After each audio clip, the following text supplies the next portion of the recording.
কোনো এক ভক্ত আজকে খুব গুরুত্বপূর্ণ একটা কমেন্টস করছেন, যে কমেন্টসটা অনেকেই করে থাকে। তা ভক্তের কমেন্টসটা এমন: আসসালামু আলাইকুম ম্যাম, আমার একটি সমস্যা হলো আমার পেনিসটা ছোট, প্রায় 2 ইঞ্চি চিকন। তো এখন আমি কি করলে আমার লিঙ্গ 6+ করতে পারবো, প্লাস মোটা করতে পারবো? এর কোনো উপায় আছে কিনা জানাবেন। দেশের এবং প্রবাসের ভাই বোনদের প্রতি সালাম। আসসালামু আলাইকুম। আমি প্রভাষক ডাক্তার রিক্তা পারভিন, হোমিওপ্যাথি এবং আয়ুর্বেদিক চিকিৎসক। ভক্তের প্রশ্নটা এমন যে তার লিঙ্গটা ছোট এবং মোটা অনলি 2 ইঞ্চি। সে এখন তার লিঙ্গকে 6 ইঞ্চি করতে চায় এবং মোটা করতে চায়। এর কোনো উপায় আছে কিনা?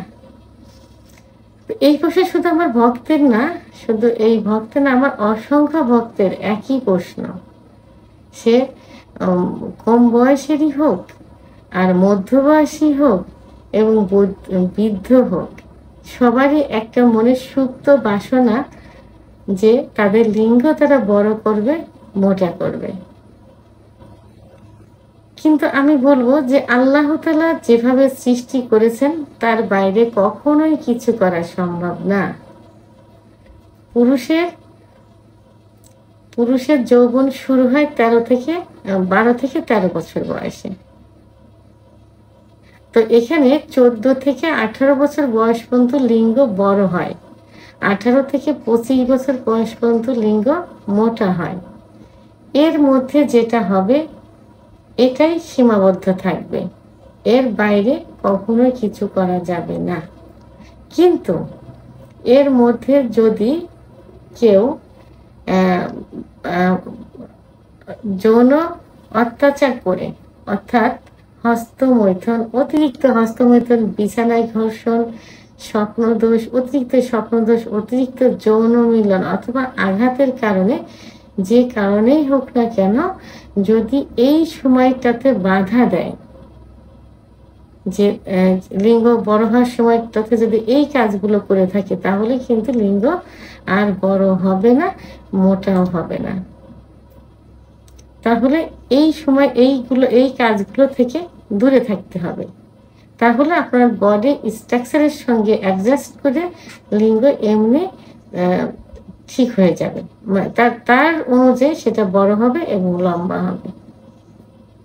এবং যদি এই সব কারণ তার হুবহু চলতে থাকে, তাহলে লিঙ্গের যে সাইজটা থাকবে সেটা কি হবে, ধীরে ধীরে অবনতি হবে। এই যে যৌন অত্যাচারের কারণে যে অবনতিগুলো হয়েছে, লিঙ্গ বড় হতে পারেনি, বাধাগ্রস্ত হয়েছে এবং বড় মোটা ছিল, সেগুলো ধীরে ধীরে আরো কি ছোট হয়ে যাচ্ছে, চিকন হয়ে যাচ্ছে, শিরাগুলো ভেসে যাচ্ছে। যখন নিস্তেজ অবস্থায় থাকে মনে হয় কচ্ছপের মতো ভিতরে ঢুকে যাচ্ছে, আগা মোটা গোড়া চিকন হয়ে যাচ্ছে। এইগুলো যদি হয়ে থাকে তাহলে চিকিৎসার মাধ্যমে এটা পূর্বের অবস্থায় পুরোপুরি ফিরিয়ে আনা সম্ভব না হলেও কিছুটা ফিরিয়ে আনা সম্ভব। অর্থাৎ ক্ষতিগ্রস্ত লিঙ্গ পূর্বের অবস্থায় ফিরিয়ে আনা সম্ভব, সেটা চিকিৎসার মাধ্যমে। একমাত্র পার্শ্ব প্রতিক্রিয়া মুক্ত হোমিওপ্যাথি চিকিৎসার মাধ্যমে এটা ফিরিয়ে আনা সম্ভব। কিন্তু কোনোভাবেই বিকল্প চিকিৎসা হোক, যে হোমিওপ্যাথি হোক, যে চিকিৎসার মাধ্যমেই হোক না কেন, কোনো চিকিৎসাতেই ভালোটাকে এর থেকে বেশি ভালো করা যাবে না। অযথা দৌড়াদৌড়ি, অযথা অর্থ অপচয়, অযথা চিন্তা করা, সময় নষ্ট ইত্যাদি করে কোনো লাভ নেই। আল্লাহ তাআলা যেটা দিয়েছেন সেটা নিয়ে আল্লাহর কাছে শুকরিয়া আদায় করতে হবে।